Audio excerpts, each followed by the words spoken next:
आपका बुरा दौर चल रहा है। तेजस्वी को भी घाटा, भाजपा को भी घाटा, बिहारों को घाटा। और ये लालू यादव की गैर हाजिरी में ये पार्टी विलय कराकर उसका राष्ट्रीय अध्यक्ष भी बनने की तैयारी कर रहे थे। ये बात भाजपा जनता को एहसास करा रही है कि हम आपके साथ हो गए अब। लेकिन तेजस्वी दबाव डालने की बजाय दबाव में फंस जा रहे हैं। जी।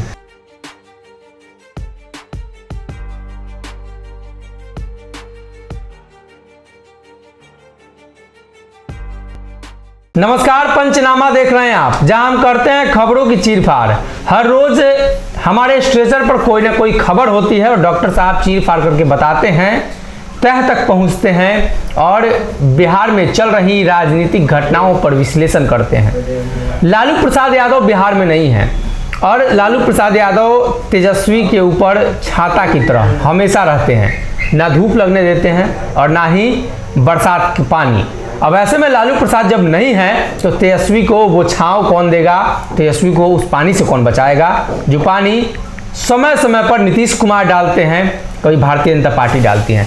डॉक्टर साहब का मानना है कि लालू प्रसाद यादव के गैर मौजूदगी में राजद पर बड़ा डाका होने वाला है और ऐसे में जानने की कोशिश करते हैं कि आखिर राष्ट्रीय जनता दल जैसी मजबूत पार्टी, लालू के विचारधारा पर चलने वाली पार्टी, आपने कभी सुना नहीं होगा कि बल्क में कोई राजद का विधायक टूट गया, राजद का नेता टूट गया, एक आध दो इधर उधर जाते रहते हैं। ऐसे में राजद में कहाँ डाका पड़ रहा है? डाका पड़ गया। अब आप ये कोई पूछ सकते हैं कि डाका में क्या क्या उन्होंने क्या लूटा।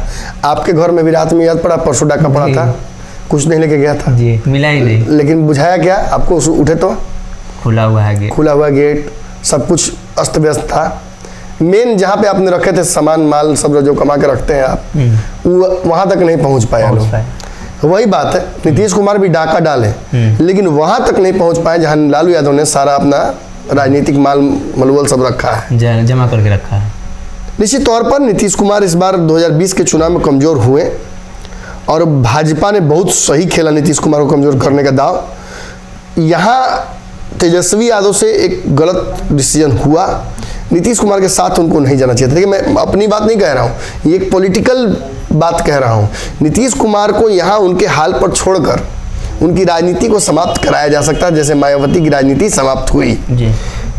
तेजस्वी यादव एक बढ़िया अवसर मिस कर गए। तुरंत भाजपा को छोड़ने के बाद तेजस्वी यादव गेम खेल सकते थे, सरकार चलाने के 1 महीने के अंदर में ही दबाव डाल सकते थे, अभी भी डाल सकते हैं। लेकिन तेजस्वी दबाव डालने की बजाय दबाव में फंस जा रहे हैं। जी। मतलब कहीं ना कहीं इनकी राजनीति बाकी सब जगहों पे बड़ी दुरुस्त दिखती है लेकिन नीतीश के मामले में काफी कमजोर हो जाते हैं। निश्चित तौर पर इसके पीछे मंशा क्या है ये आप भी जानते हैं, मैं भी जानता हूँ, दर्शक भी जानते हैं। इसके पीछे ऐसा हो सकता है कि तेजस्वी यादव को लगता होगा कि चाचा के प्रति ज्यादा बोल देंगे, ज्यादा कर देंगे, तब आगे कुछ मिलेगा नहीं, गठबंधन तोड़ देंगे, फिर तेजस्वी के पास तुरंत सरकार प्राप्त करने का कोई और हथियार नहीं बचेगा। जी। अगर कोई हथियार है तो वो केवल नीतीश कुमार है, क्योंकि नीतीश के पास ऑप्शन है कि वो भाजपा से चल जाए, लेकिन तेजस्वी तो भाजपा से नहीं जाएंगे ना। जी। और ऐसी स्थिति में यही जो एक रास्ता बचता है, एक ही विकल्प मात्र होता है, वो फायदेमंद भी है, नुकसानदेह भी है। फायदेमंद इस सेंस में है कि आपको पता है कि आप भाजपा के साथ नहीं जा रहे हैं तो आप अपनी ताकत को मजबूत करते हैं, लेकिन बार बार जो ये नीतीश कुमार की वजह से कमजोर पड़ जाते हैं तेजस्वी यादव, ये इनकी पार्टी को नुकसान पहुंचा रहा है। कैसे नुकसान पहुंचा रहा है? देखिए, 2 जगहों पे उपचुनाव हुए हैं जी।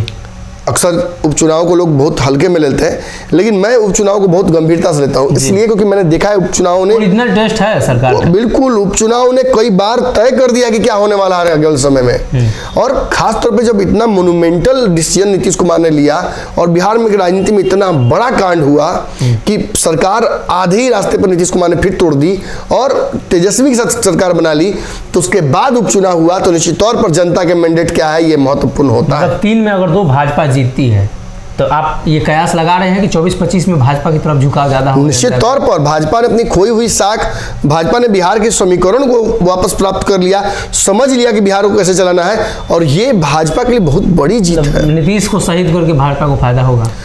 निश्चित तौर पर देखिए, यहाँ मैं बार बार कहता हूँ कि WWF जब देखते होंगे बचपन में आप, तो पहले 2 गो लड़ता था आपस में, लेकिन कभी कभी 3 गो लड़ता है जी, कभी 4 गो लड़ता है। कौन किसको मारेगा? तो उसमें जानते हैं सबसे मजबूत जो है या सबसे ज्यादा जो जीता बार रहा है उसको टांगे पहले बाहर फेंका दोनों मिलके फेंक देता है। तो भाजपा और तेजस्वी आपस में बिना गठबंधन किए एक बात पर साइलेंट सहमति कर सकते थे कि नीतीश को पहले उठा के फेंका जाए बाहर, वरना ये शराबबंदी इसी तरीके का माने बिहार के लोगों पर तानाशाही जो रवैया है वो डालते रहेंगे और इसका फायदा आपको बिहार को नहीं होने वाला है।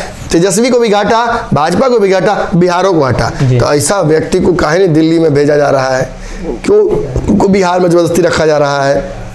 शराबबंदी लागू करते हैं तो कहते हैं कि शराबबंदी हम लागू बढ़िया से करवाएंगे जी, बिहार का विकास होगा। क्या होता है, 5-6 सालों से बिहार का जो रेवेन्यू है शराब बेचने का वो सरकार के पास नहीं जाके सरकार के चुनिंदा लोगों के पास, या जो दावा करती है भाजपा की नीतीश कुमार बेचवा रहे हैं अपने लोगों से, या एक तो छवि बर्बाद हो रही है नीतीश कुमार की, दूसरा बिहार को नुकसान हो रहा है रेवेन्यू का, अंडरग्राउंड लिकर इंडस्ट्री डेवलप हो गई है जिसकी वजह से कई बड़े बड़े माफिया डेवलप हो गए हैं जो लोगों को मरवा रहे हैं। शराबबंदी को उनके ऊपर उंगली उठाने पर पुलिस वालों को भी सीधे तौर पर धमकी दी जा रही है कि अगर पैसा लेके चुप नहीं रहोगे तो हत्या तुम्हारा भी कर देंगे। बताइए, अब पुलिसे को मार रहा है, सब रखेत रहा है, शराब नकली बेचने वाला निश्चिंत, जो पुलिस जा रही है रोकने के लिए उसको कह रहा है या तो पैसा लो या पित्तल लो। मतलब ये जो 90 के दशक में नीतीश कुमार जिक्र करते थे, उस समय जो राज चलता था, माफिया राज, गुंडा राज, जिसका जिक्र नीतीश कुमार ही करते हैं, तो इस अभी शराब राज है। नहीं, निश्चित तौर पर ये शराब माफियाओं का राज है, अंडरग्राउंड लीकर इंडस्ट्री, याद रखिए मैंने सब दिया था।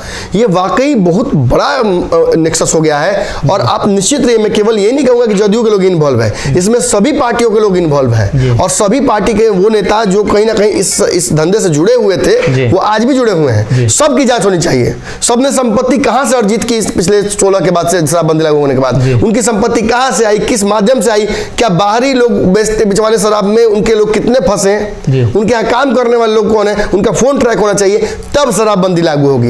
भले नीतीश कुमार को इसलिए 100 गाली सुनना पड़े, भले विपक्ष बेचैन हो जाए, लेकिन नीतीश कुमार को ये बात समझनी चाहिए थी कि ऐसे शराबबंदी लागू होगी। इसलिए इच्छा शक्ति बहुत मजबूत होनी चाहिए। भाजपा बोल रही है मुंह पे कि आप शराबबंदी के सफल बनाइए, हमको कोई दिक्कत नहीं है, साथ रह के, भले विपक्ष में है, लेकिन आप सभी की जांच कराइए। जितने भी नेता मंत्री पहुंचते हैं, आप कितने मंत्रियों की जांच कराते हैं, आप कितने विधायकों की जांच कराते हैं? सदन के अंदर 20 बार ये बात आ चुकी है कि जो विधायक पहुंच रहे हैं वहां उनकी जांच हो जी, उनके घर पर रैंडम टेस्टिंग करवाइए। कौन शराब पार्टी करता है रात में, कौन नेता है जो बैठता है रात में, कौन रैलियों में पी के शराब जाता है जी।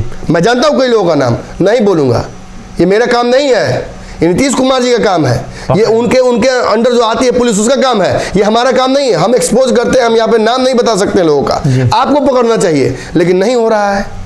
किसका नुकसान हो रहा है इससे? सरकार की छवि बिगड़ रही है। सरकार की छवि में एक साइड से बेचारे तेजस्वी यादव +1 हो जाते हैं। मैंने दूल्हा के मारो शाहबाला को काहे मार रहे हो, शाहबाला पिटा रहा है, तो ये गलत है। तेजस्वी यादव शाहबाला बने रहना चाहते हैं या दूल्हा बनने की ख्वाहिश भी है, ये पूछना होगा उनसे। लालू यादव की गैरहाजिरी में तेजस्वी यादव और लालू यादव का जो जनाधार है उसमें जबरदस्त लूट करने की साजिश की नीतीश कुमार ने और बुरी तरीके से विफल हुए। जैसे आपके घर में घुसकर डकैतों ने नहीं कुछ लूट पाए, उसी तरीके से नीतीश कुमार डाका डाले तेजस्वी यादव पर, लेकिन लूट नहीं पाए। लेकिन हाँ, नुकसान हुआ, आप नया ताला खरीद के लगाए घर में अपना, वैसे ही तेजस्वी यादव को भी नुकसान हुआ है। उनकी साख दांव पर लगी थी। अगर वो हारे हैं 2 उपचुनाव की सीटों में से एगो गोपालगंज वाला, तो अलर्ट मोड में होंगे, तो अलर्ट मोड में नहीं होंगे, वहां हारे, फिर बगल में अगर नीतीश हारे तो नीतीश की हार की भी जिम्मेदारी किसको लेनी पड़ेगी? जिसके पास सबसे ज्यादा विधायक, सबसे बड़ा वोट बैंक है, उसमें से हमारी बार बार भाजपा कैसे कर ले रही है? ये बात भाजपा जनता को एहसास करा रही है कि हम आपके साथ हो गए। अब जनता का एक बड़ा हिस्सा ये बात, देखिए धारा इस तरफ बहती है राजनीति में ना, अक्सर लोगों को उस तरफ बहते अब देखिएगा, और अगर ये लग जाए लग ही रहा है जनता को ये बात लग रही है कि नहीं भाजपा आ रही है, तो भाग जाएगा लैंडस्लाइड उधर। और 24 की तो बात भूल ही जाइए, 25 में भी काम बिगड़ जाएगा आपका। और 25 में काम बिगड़ा तो नीतीश का काम बिगड़ेगा।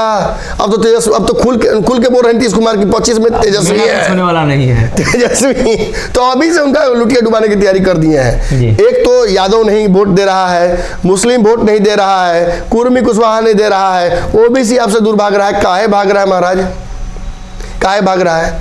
दलित चिराग पासवान के नाम पर भाजपा को वोट दे रहा है, मुस्लिम आपके खिलाफ जाकर ओवैसी को वोट दे रहा है। बिहार में वो सहनी समाज है तो वो भी आप उसको गठबंधन में नहीं ले रहे हैं, वो भी खिलाफ वोट कर रहा है।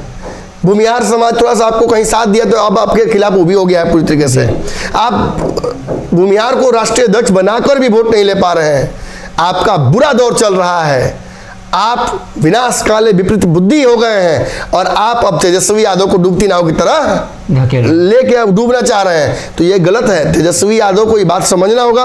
20 बार तो हम बोल चुके, कई पंचनामा विश्लेषणों में मैंने समझाया, आज भी मैं स्पष्ट समझा रहा हूं कि तेजस्वी यादव के वोट बैंक को अपने पाले में करना नीतीश कुमार का एकमात्र ध्येय है। नीतीश की जो नजर है, जो गंदी नजर मैं कहूंगा राजनीति में, वो पूरी तरीके से तेजस्वी यादव के वोट बैंक पर, लालू यादव के वोट बैंक पर है। और ये लालू यादव की गैर हाजिरी में ये पार्टी विलय कराकर उसका राष्ट्रीय अध्यक्ष भी बनने की तैयारी कर रहे थे, लेकिन लालू ने पर रोक लगा दिया।